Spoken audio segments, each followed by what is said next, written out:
E mais importante, eles não estão lá desinteressados, eles estão lá explorando a África, não estão lá porque eles estão preocupados com a fronteira africana, com a estabilidade política africana. Isso nunca foi um problema para eles.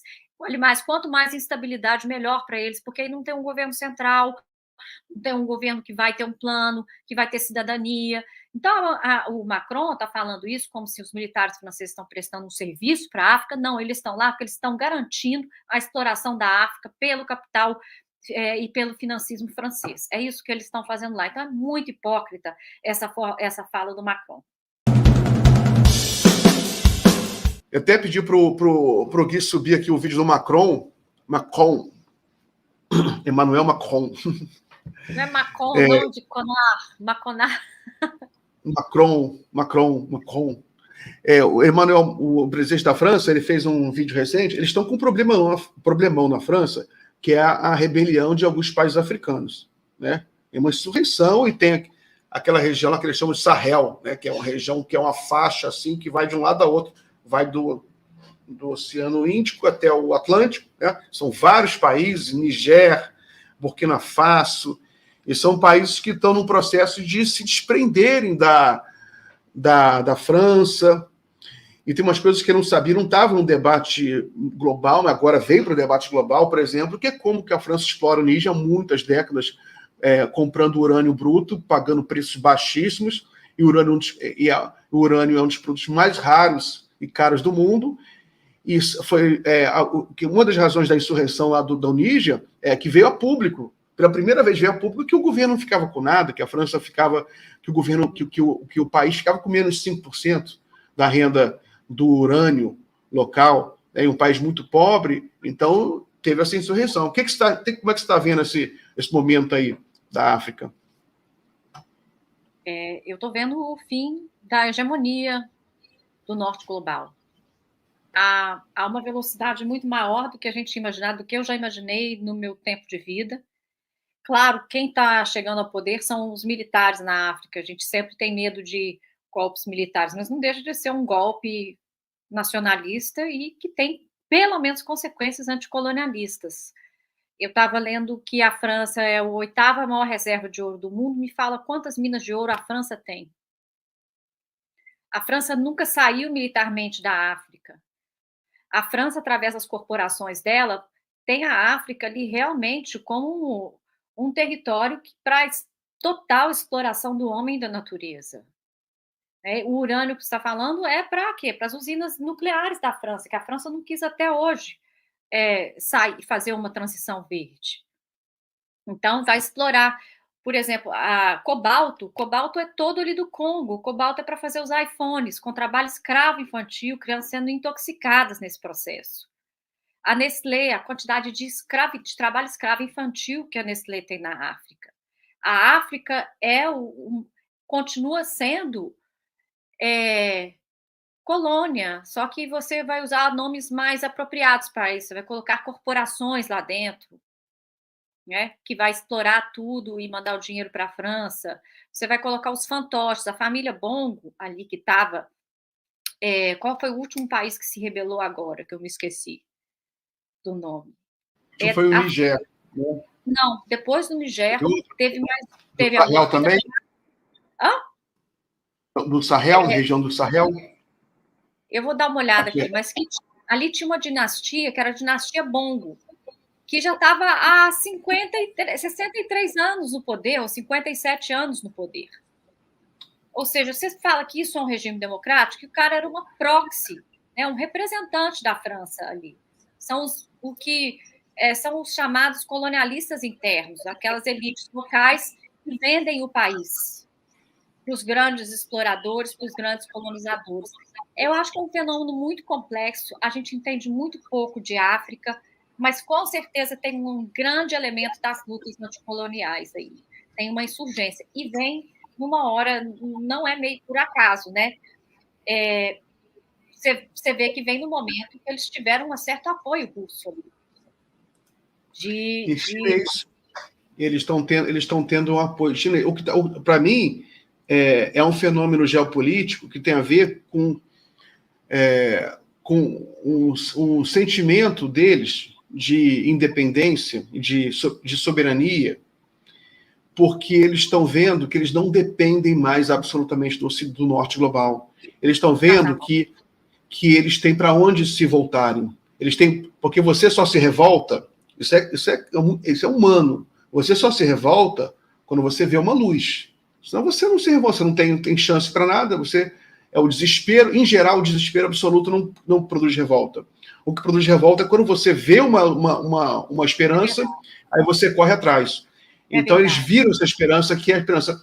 Beleza, se a França e os Estados Unidos encher a gente de sanção econômica, que eles fazem, né, já estão fazendo aí com o Niger, tudo sanção econômica cruel, e proíbe até de entrar remédio, eles sempre fizeram, eles podem comprar tudo da China, ou da Rússia. Exatamente. A China tem tudo. Eu acho que isso é um das coisas que estão se desenvolvendo, né, estão unfolding, estão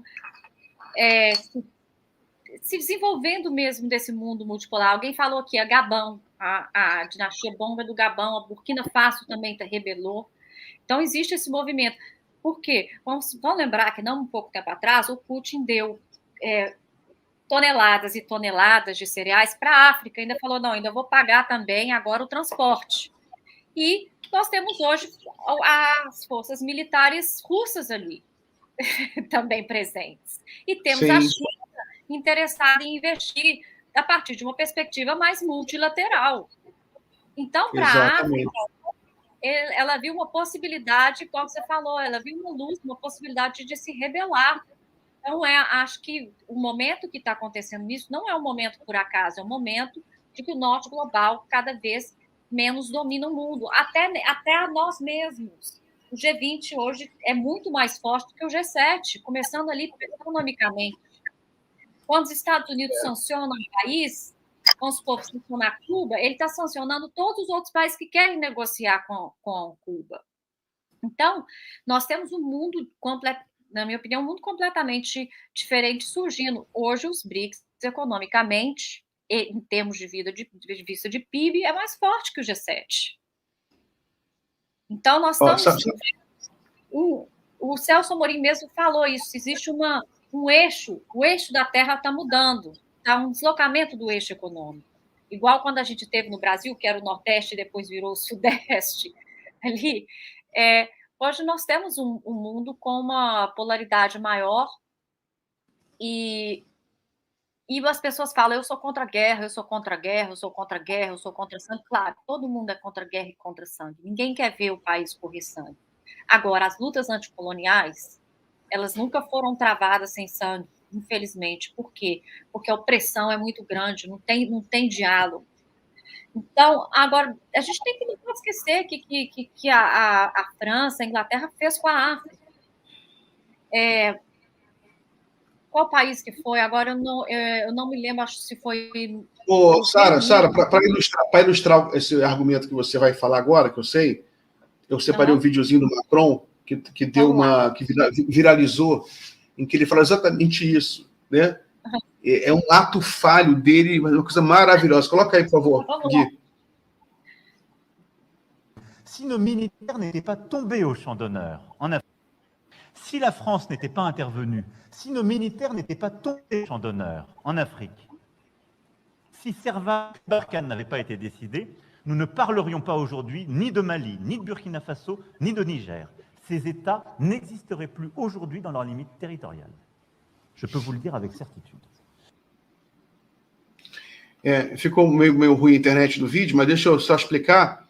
O Macron, presidente da França, ele fala, se os militares franceses não tivessem intervindo no Niger, Burkina Faso, né, nos países do Sahel, da África, eles não seriam países, as suas fronteiras não seriam delimitadas. Né? Isso aí viralizou porque é muito irônico.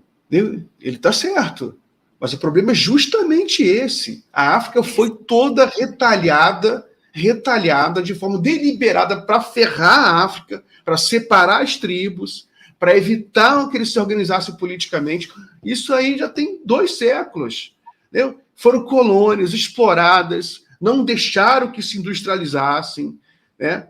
A Europa sempre foi muito agressiva em relação a isso, nunca permitiu que se industrializasse. Quem está fazendo fábrica na África é a China agora, porque a Europa nunca fez nada na África. A África sempre foi colocada como só para fornecer matéria-prima bruta, né? E ficar lá com... farmacêutica, usando eles como ratinhos de laboratório, né? Inclusive, teve um caso deliberado que eles foram contaminar africanos com HIV na África do Sul, para matar africano. Era tipo um projeto racial de supremacistas brancos. A África, durante a Covid, não existia vacina para a África. Existia a quarta vacina, que é a terceira vacina para os britânicos, mas não existia vacina para a África. Eu me lembrei, no Quênia, colônia britânica, eles estupravam mulher com garrafa quebrada de vidro. Era uma prática comum dos britânicos. Então, qual é a autoridade moral? Claro que a gente vê essas insurgências, elas são muito importantes, mas, claro, sempre existe o risco do vácuo político, né? Quem que vai ocupar o lugar? Né? Vai ser os Estados Unidos promoveu ali todo tipo de jihadismo na África também. E se esses jihadistas se oportunam? Exatamente, né? Sara. Exatamente. Não pode romantizar nada. A instabilidade política, por mais... É sempre ruim. Por isso, né, a instabilidade política... As revoluções, elas são momentos de instabilidade política. Elas têm que acontecer. Mas as pessoas sofrem muito. Quem vive o processo, né, porque a economia para. Agora, como é que você ajuda? O problema, por exemplo, qual é a resposta que o Ocidente tem para... Você vê o que o Macron responde, os Estados Unidos respondem. A resposta deles é só assim: vamos chegar lá, invadir, vamos mandar mais arma. Não, a resposta, por exemplo, como é que a China responde historicamente esse tipo de coisa? Não, vamos fazer negócio. Vamos fazer negócio com diplomacia. Vamos fazer que dois altos inimigos, Arábia Saudita e Irã, voltem a conversar. Exatamente. Não, fecha negócio. Não, peraí, calma, pessoal, calma. Não vamos sair destruindo tudo, não. Vamos fazer o seguinte: vamos fazer um trem de alta velocidade ligando o seu país, aí cruzando o seu país, que tal? Né? Aí vocês param de brigar um pouquinho, a gente se concentra nisso. Assim que a China faz, sabedoria milenar. Entendeu? Aí consegue apaziguar, porque consegue mobilizar interesses convergentes no país. Todo mundo quer uma infraestrutura, agora eles querem se industrializarem também. A China oferece isso, sem se meter, sem aquela coisa que a Europa e os Estados Unidos fazem, querer se meter. Vamos botar um presidente tal. Não é abordagem chinesa, não. Apoiar um grupo político ou outro. Agora tem que derrubar esse. É impressionante o linguajar da Europa, como eles continuam com isso. Vão derrubar, tem que derrubar esse aí. Não pode. Isso é contra a soberania dos povos, a autodeterminação dos povos. É um capítulo sagrado da ONU. Você não ficou impressionado com o racismo dos franceses, não, na sua estadia lá? Muita gente falou isso. Mas eu fiquei meio isolado lá, andando, só ia para um canto ou outro, e acabei que não vi tanto. Né? Mas você nota, por exemplo, tem um apartheid em Paris, né? Você tem os bairros negros, os bairros árabes, eles ficam em alguns locais. Né? A França ela tem uma dívida com a África muito grande. E ela tem que fazer essa leitura. Não adianta só também dar uma de intelectual inocente, entendeu? De achar que é só escrever um livro, fazer um seminário em Paris que vai resolver o problema da África. A África não vai ser resolvida com o seminário da Sorbonne. Né? Vai ser resolvida com investimento. Tem uma grande hipocrisia na fala do Macron. Que o Macron fala assim: olha, se a gente. É aquele mesmo argumento dos Estados Unidos no Afeganistão. Não, nós temos que ficar lá, a guerra acabou, se a gente sair, desestabiliza. O que ele está querendo dizer aí nessa fala dele é que quem garantiu as fronteiras, né, assim, ali dentro foi a Europa. Se a Europa sair, a Europa se estabiliza. Mentira. Primeiro, porque quem criou a bagunça foram eles. Segundo, eles promovem os jihadismos lá dentro. E eles promovem, né, divide and rule, dividir e dominar. E mais importante, eles não estão lá desinteressados, eles estão lá explorando a África, eles não estão lá porque eles estão preocupados com a fronteira africana, com a estabilidade política africana. Isso nunca foi um problema para eles. Mas quanto mais instabilidade, melhor para eles, porque aí não tem um governo central, não tem um governo que vai ter um plano, que vai ter cidadania. Então, o Macron está falando isso como se os militares franceses estão prestando um serviço para a África. Não, eles estão lá porque eles estão garantindo a exploração da África pelo capital e pelo financismo francês. É isso que eles estão fazendo lá. Então, é muito hipócrita essa fala do Macron.